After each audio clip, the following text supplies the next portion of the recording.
Hi guys, James at Rampant Lion Reviews again for you today with another beer review. For this one, we are going to stick to Scotland and we're going to return to a brewery that's featured on the channel a good number of times before. I've had some really nice beers from these guys over the years, a few different styles, but I would say this brewery are best known for their different paleos and IPAs, and we've had lots of nice examples of those over the years, as I've said.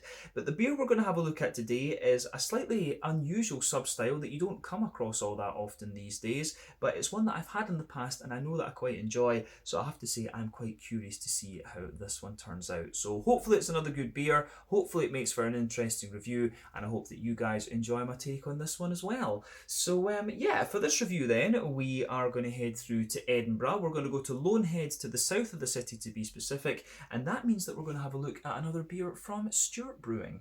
So this particular beer is called Dawn Rising. It comes in at 4.7% ABV, and this one is listed as a white IPA, so really a kind of wheat leaning sort of IPA, this one.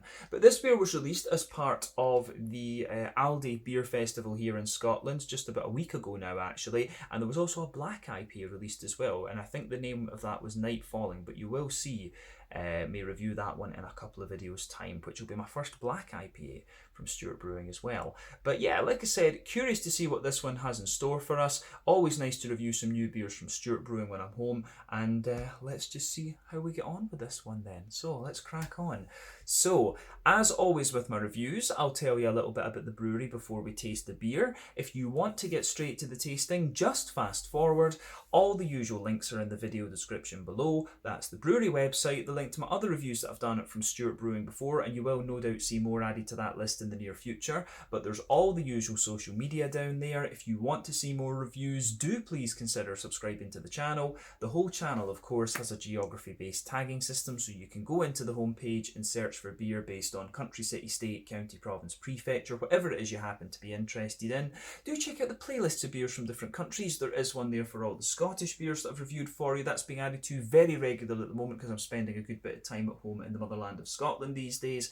And as always, please do get in touch and let me know some of the other beers and breweries that you guys would like to see me review. It's always great to hear from you guys that are watching the videos, and the support that you show the channel is hugely appreciated. So anyway, to tell you a little bit about Stewart Brewing then, on to my brewery notes. So Stewart Brewing, as I've told you before, was founded by Steve Stewart and his wife Jo. But Steve is a graduate of Heriot-Watt University in Edinburgh, and he worked for several breweries, including Base Brewery both in Ireland and Birmingham in England, and also for Harpoon Brewery over in Boston, in Massachusetts in the US, who were one of the first craft breweries to open up over in New England, actually. We know that's a very bustling scene over there these days. But while working in Birmingham back in 1998, Steve built his first microbrewery with the help of his father-in-law, who owns a steel fabrication company, which is obviously very handy if you're needing fermentation tanks and things. But Steve wanted to return to Scotland, and so he left his job with base in Birmingham to move to Edinburgh back in 2002. He started putting things in place to form the microbrewery, and then production began in January of 2004, with Steve having developed all of the initial recipes as trial brews in his mini microbrewery. But he worked hard to secure a bigger production facility, and he eventually settled on the Bilston Glen Industrial Estate on the south side of Edinburgh in Loanhead, like I mentioned earlier. But while this site was being completed, he was brewing his beers at the Strathaven Brewery until the first batch was produced at the Rowan Brewery in Edinburgh in late 2004. The Strathaven Brewery, of course, is to the south of Glasgow, in Straven as we call it in Scotland. But over the following years, they continued to grow and build up their sales and things like this, and then in 2010 they moved into a larger unit within the Bilston Glen Industrial Estate, and they are still based there.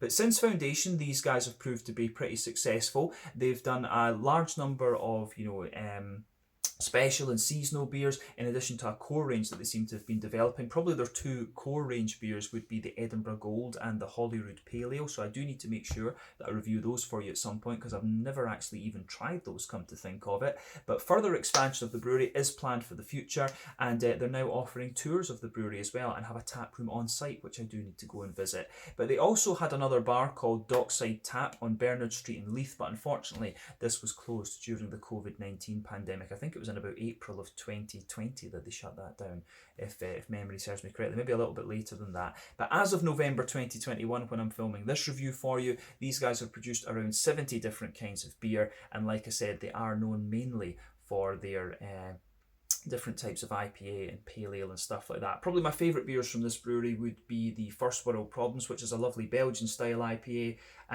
The Radical Road is a very good one, an old school West Coaster that, but very oily and juicy. And Cap Eye was always a good one as well. But like I say, I do need to try the Holyrood Pale and the Edinburgh Gold. Those two you can get quite easily in Sainsbury's, and those are probably the two biggest volume beers that they produce, come to think of it. So yeah, you'll see me review those at some point in the future, but I do still have another 2 Stewart beers to get through on this trip, so maybe that will have to wait a little bit. But yeah, as I say, that's all I can really tell you about Stewart Brewing for the moment. For quite a long time these beers were a little bit difficult to get, but I would say the best place to buy them in Scotland is most likely to be either Aldi, but I guess Lidl probably as well, or you can get them in Sainsbury's quite easily across the country.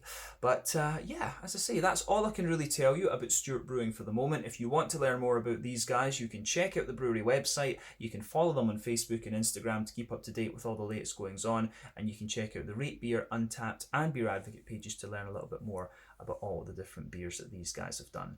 So yeah, let's get on and have a look at this one then. So as you can see, it has the kind of typical Stewart Brewing artwork on it. You can see it's got that lovely sort of almost like 60s, 70s type pattern to it. I'm not very artistically literate, I have to say, so I just kind of say what I think. But there you can see the Stewart Brewing symbol on this one. You can see Dawn Rising White IPA, plain silver top on the can, of course. I think this beer cost me about, for some reason, £1.80 rings in my head. So £1.80 is roughly about €2, just a little bit over that. So yeah, somewhere in the region of 20 Swedish kroner for this. And I guess that's, that's probably about $2.50 American, something like that. So for a 4.7% white IPA, I have to say that really is not a bad deal at all. And I think the black IPA cost me roughly the same. One thing I should point out is that I've seen on Untappd that this beer has been listed as 4.9% ABV. So I'm not sure if they've changed the recipe slightly with this release that they've done through Aldi actually. So let me know in the comment section below if you have any more information on that. But it says on the back here, the Dawn Rising White IPA, the worlds of American IPA and Belgian wit collide. Trademark zesty US hop flavours dominate with undertones of spicy phenolics and banana from the yeast.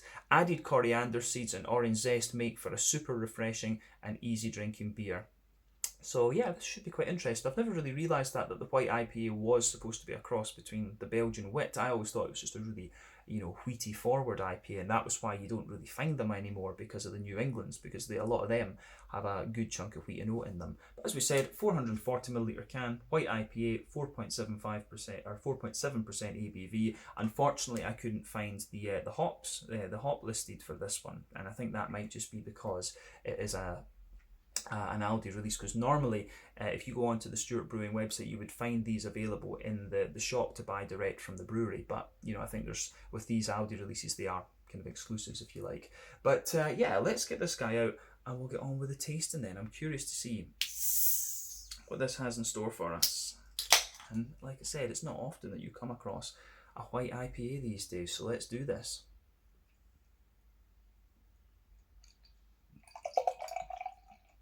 So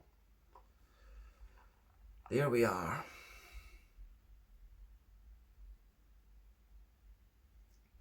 That looks pretty nice, I have to say. Let me just line this up so it's nice for the camera again, and there you are. So yeah, that is pretty cool actually. So as you can see, before the head disappears on this one, it's poured with about 1.5 fingers of a frothy, I would say perfect white head on this. Just look at that, look at the bubbles in that. Lovely. Lovely big frothy bubbles there. But yeah, perfect white head, a solid finger and a bit. In terms of the colour of this beer, I would say that this is very kind of deep, rich yellow, very, very lightly amber. But you can see it's got a lovely level of haze to it. There's 1 or 2 big bubbles sticking towards the side of the glass, a few little ones going up towards the bottom of the head there. But I mean, overall, it does look pretty nice. And I should point out that on the ingredients list with this one, it does have coriander seeds and orange zest listed as ingredients in this one, so it is going through with that almost blue moon type character, I guess we could say. But yeah, it certainly looks it's got a lovely colour to it. You can see there's a good level of haze to this one. Now remember, the colour of your beer depends on one, the type of malts that you use. That usually determines a big part of the EBC rating of the beer. Two, the length of your wort boil is also going to play a role. The longer you boil the wort, the more the sugars caramelise, thus you get a darker colour of beer. Any adjuncts that you put in are going to affect that, as well as any barrel aging that you do. So I guess the orange zest, I'm not sure whether that will play much of a role in the colour of this beer, but I think it could play a little bit. But a lovely kind of deep, it's deep yellow, but with a little bit of a kind of ambery quality to it. But lovely level of haze, and the haze is of course down to both the yeast and the wheaty content of the beer. But yeah, in terms of white IPA, not overly surprised at the colour of this one, but I do think it will have a little bit of a slightly brown sugary leaning malt when you look at the colour of it too. But yeah, let's take a closer look at the aroma then and just see how we go with this. That smells really nice actually. So first impressions of it is actually quite like, you know, Blue Moon, one of these Belgian style wits with the orange and coriander and stuff. It is very, very much along those lines. So yeah, I'm not sure if that's a standard for white IPAs, but whatever they're doing in this one is pretty nice actually. So looking forward to this, let's just say that. Yeah, so on that fruity side of things then, or on the malty side of things I should say to start off with, it is quite interesting because you can definitely smell, you get a kind of backbone of bread crust there. You absolutely get that. Then you get a lot of soft white bread, but you can smell the kind of coriander. You can smell the coriander notes just mixed into that. So I really like how that goes together. But I think it goes together like really. It goes together really well in that sense. It's got a lovely, the wheat almost has a little bit of spice to it, but it's got a big thick smoothness, and then you can just smell the coriander kind of blended into it, which I think is really quite nice. So yeah, that is the backbone of the beer from the malty side of things. Is there a little bit of brown sugary character to it? I think there could just be like a little teeny bit of like a McVitie's digestive. Slightly caramelly note to this one, but yeah, it has got a little bit of that biscuity, brown sugary type note to it. You can definitely get a little bit of sweetness out of the malt base, but overall it is pretty smooth and pretty spicy in a sense actually, but you would expect that of a wit beer. Now when it comes to the hoppy side of the aroma, because I don't think there's too much else to say about the malty side of it, maybe just a little bit of a kind of woody character. But yeah, on the hoppy side of things, it's on the hoppy side of things, it's got a little bit of a kind of, there is a wee bit of an earthy character to it. It does have some nice bright floral aromaticity as well. I would say it's got a teeny little bit of spiciness on that green component too, but then you've got some really nice kind of wet grassy qualities also, which I can really appreciate. So yeah, lovely big kind of wet grassy qualities coming out of this beer for sure. But on the on that kind of, on the fruity side of it, it's a little bit hard to kind of pick out exactly what's going on, because obviously you've got the orange zest in this, and that's going to dominate the aroma a little bit. But I wonder if there's a bit of Amarillo in this one, because you can smell just that more oily orange in there. But like I say, my nose could be thrown off a little bit by the orange zest, because it is pretty powerful. So yeah, that big oily zesty orange comes out of this one quite a bit. But you also have a very nice kind of grassy and floral character to this one too. So the floral notes might be kind of promoting the zestiness a wee bit, but oily orange underneath, and you get that big oily orange zest. I don't know if there's too much more to report on the fruity side of things, to be honest. It is more orangey than anything else. Maybe there's a wee bit of a kind of lemony character and stuff in there, maybe a bit of a lemon lime, but other than that, there's not too much else to report in that. So yeah, it's a nice smelling beer, this one, and of course, as I say, this is a style that you don't come across all that often these days, so it's definitely worth taking a wee bit of time just to ponder over that aroma before you get stuck into it. But yeah, you can see that got markedly more hazy there. Yeah, there we go. But let's just put that down, line it up for the video, and I think we should take a taste of this beer then. So this one is the Dawn Rising, a 4.7% white IPA, cross of an American IPA and a Belgian wit beer apparently, from Stewart Brewing in Lone Head to the south of Edinburgh, one of the latest releases from Aldi. So let's get stuck into this one then and see how we go. Slàinte, skål, and cheers.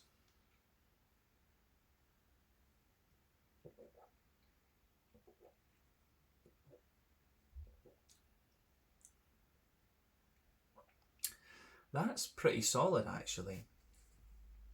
I mean, it's a solid beer, this one. First off, the question would be, is this one of the best beers you've had from Stewart Brewing? And I would say, you know, obviously, for me, it's very difficult to beat Radical Road and First World Problems and stuff like this. And Only the Bold that we had quite recently, I thought was a really nicely done one as well. It's difficult. I think it doesn't really beat those for me, but that's maybe just down to style preference. But in terms of what you'd expect from a white IPA, it is a pretty solid beer, this. And to be honest, when they're putting out beers as often as they are these days, you can't really ask for much more than the beer is solid and drinkable, and this gives you that. So I'm going to say thumbs up to Stewart Brewing for this one. My first impression of it though is it does lean quite a bit towards that sort of spicy side of things, which is interesting. So I'm curious to see if the black IPA is going to do something similar, if it's going to lean towards the dry side of the spectrum actually.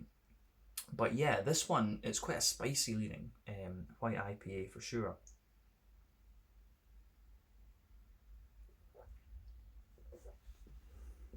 So on the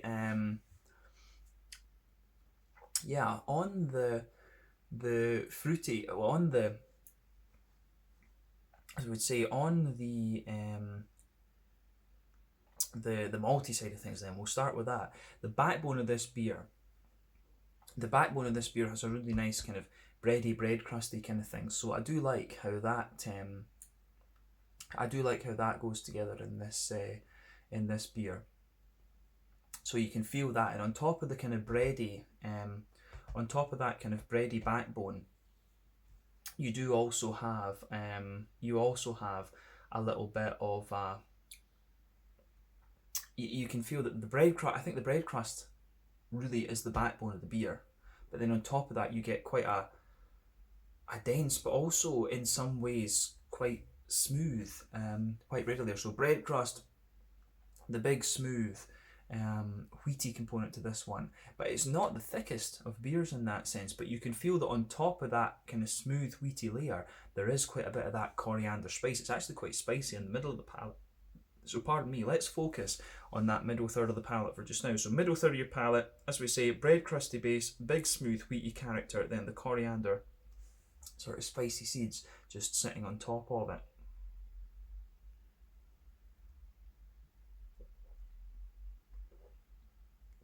But yeah, I think in the middle of the palate, you do actually get a degree of sweetness out of this one. You can almost feel a little bit of the orange zest sitting on top of everything in that middle third of the palate, which is quite interesting. But yeah, I think there's almost like a little circle in that middle third of the palate. So it comes across as a little touch. There's a little bit of brown sugar in there, so you do get a wee bit of that McVitie's digestive biscuity sort of thing. It's almost a little bit, the brown sugary notes that you get out of this are almost a little bit Maris Otter like. I think it's definitely fair to say that about this one.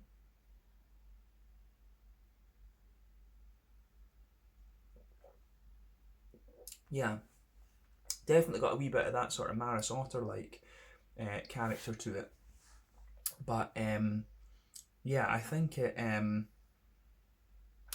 goes about its business quite nicely in that sense. So yeah, a little bit of Maris Ottery, kind of brown sugary, butterscotchy biscuit kind of thing. You definitely get a bit of that in there, but then you can feel it does get a little bit more grainy and biscuity leaning as you go out towards the edges of that middle third of your palate. And on top of that, of course, you do have a wee bit of that kind of oily, orange zesty character. So it works out pretty nicely, I have to say. I do like how this one goes together actually. So a thumbs up to Stewart Brewing for the malty character. This one, there's maybe one or two little kind of woody undertones towards the front of that middle third of your palate, so that works. That definitely works. Towards the if you move to the back third of your palate with this one, let's look at that border region there. So border region between middle third and back third of your palate. Again, you get a little bit of a bread crusty build up there. You can just feel that. But then the base of that back third of your palate, nice little bit of kind of more grainy bread crust. You've got a little bit of a, as we say, you do have a little bit of kind of more bitey, wheaty note there towards the back of the palate as well. And I don't think you get so much of the coriander. There is a little bit of it there, but you don't get so much of the coriander spice on the back third of your palate. I think that's a little bit more prominent on the middle third of your tongue, to be honest with you. But then on top of all of that, you get the more kind of yeasty component of this beer coming out, which I do like.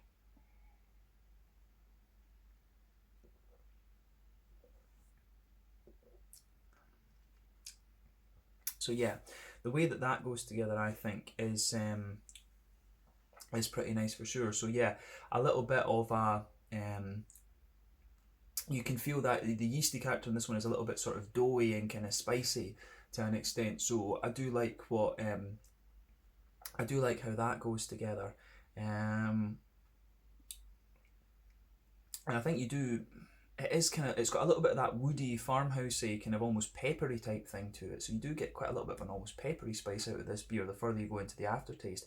But you can feel on the back third of your palate, the flavour, the flavour is a little bit taller. You can feel that as you come further forward. It just condenses down a little bit as you go further forward into the middle third of your palate. Then the flavours are a wee bit more kind of squashed together actually. So I really like how the beer goes about its business in that regard actually. So a thumbs up to definitely a thumbs up to Stewart Brewing in this case. I like how it goes about its business from that perspective. So yeah, that's good. But on the hoppy side of things, and I don't think we really need to say any more about the malty and kind of yeasty side of the beer. In the back corners of the palate, you've got a nice little bit of earthiness there. So as you move further forward, you do get a nice little bit of a kind of herbal quality coming out of it. And as you push forward into the kind of front corners of the palate, there's a nice little bit of a kind of floral aromatic spice to this one. So yeah, you can feel that there, and that sort of builds a good bridge between the sort of spicy notes from the coriander and the sort of malty adjuncty base of the beer and the hops itself. But then round the front curve of the palate, it's a little bit lighter and grassy. It is like it is a little bit like a lighter wet cut grass sort of thing. But yeah, there is a wee bit of a kind of smooth zestiness there. But the hoppy side of this beer, it does have a fair little bit of bitterness to it, this one, but it's a little bit, and we'll come back to that later actually. We always do that with mouthfeel. There is a wee bit of spice from the malt base, and that does build a good bridge with the bitterness of the beer. But like I say, we'll measure that a wee bit later on. Let's look at the front third of your palate and the fruity side of the beer then. Let's look at that.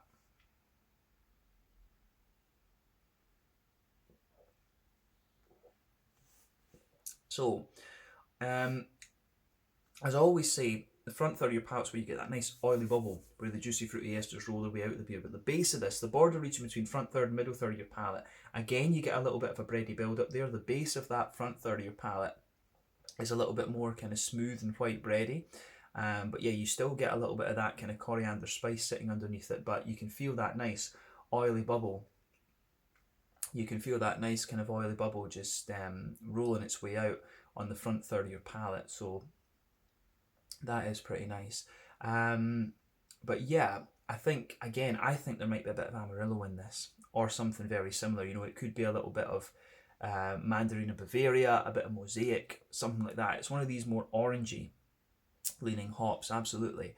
But yeah, for me, it's a pretty kind of light tangerine orange that you're getting out of this one. So maybe that's Mosaic, and that could explain a little bit of the earthiness that this beer has actually, because Mosaic does have that kind of earthy quality, but it's not quite as, it's got some of the zestiness you'd expect of Amarillo. It could be both. It could be a little bit of Mosaic and Amarillo in this one, because you do get a little bit of an almost, there is a wee bit of a very slightly like tropically note to the beer, but you can taste the orangey zest. You can kind of feel it. For me, the orangey zest kind of concentrates on just behind the border between front third and middle third of your palate. You can feel it just kind of mixing in there, and you get that big orangey, oily, zesty character, which I think is good.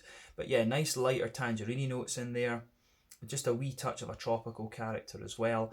But yeah, the way that this goes together is quite... the way that this goes together is pretty...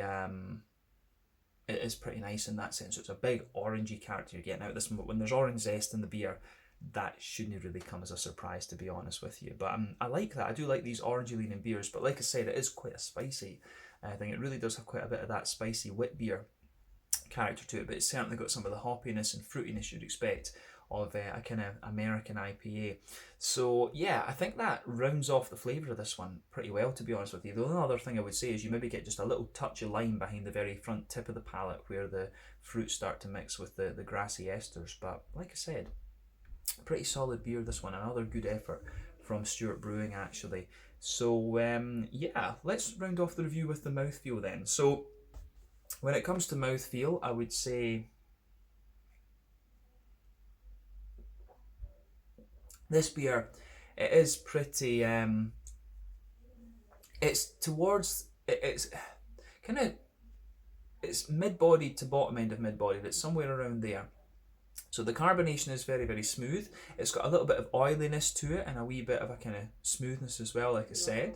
But again, I like how that, I do like how that side of it goes together. It's quite it's smooth, but at the same time a little oily and slick. In terms of IBUs, it says on the can here it's 45. I probably would have thought this was a bit more, like 60, I have to say. And this is why I always say that IBU counts are my weakest point of beer reviewing, because the thing, you know, I just always either get it spot on or I just get it completely off, and I would have thought this beer was about 60 IBUs. But in fairness, what I would say about this one is the reason that I would maybe say it was a bit higher is because of the presence and the potency of that coriander spice that you get in this beer. So that is pretty, I would say, yeah, that is probably why I would have said that. So yeah, the malt base in this one has a good little bit of smoothness. There's a slight degree of sweetness in there, and there's also a little bit of spiciness. But some of the bitterness you're getting out of this one is a lot of it does come from the hops, but there is a good degree of spiciness to this beer as well. It is quite zesty because of that addition of orange zest, and it's got a nice kind of oily, fruity character to it as well. But overall, I think this is quite a nice one. It's quite an interesting sort of experimental beer. And what I would say about this, it is a well done white IPA. It leans towards the wit beer side of that sub-style, of course, as I've said. Is it the most crazy and exciting beer that you're going to get from Stewart Brewing? I don't think so, but like I said, for me, First World Problems and Radical Road are quite difficult to beat. But is it a nice beer, and is it worth trying? Absolutely, and it is one of their more experimental kind of short-term releases. So in that regard, I would say it is worth trying. But yeah, I think we can leave it at that for this review. I think this has been a really interesting one, and I look forward to the black IPA on the back of this. So yeah, this one was the Dawn Rising, a white IPA coming in at 4.7% ABV from Stewart Brewing in Lone Heads to the south of Edinburgh, here in Scotland. So yeah, always nice to review some new things from Stewart. We do have a black IPA to have a look at, and I think I've also got a stout from these guys as well, which you'll see we review soon. But in the meantime, thank you again for watching my beer reviews. Until the next time, please like, subscribe, share, all the usual YouTube stuff. Let me know your own thoughts on this beer in the comments section below. Let me know what your favourite beers are from Stewart Brewing, and as I said earlier, we will return to these guys pretty soon. Check out my social media, check out theirs, and I'll see you guys later. Slàinte, skål, and cheers. My first white IPA in quite some time.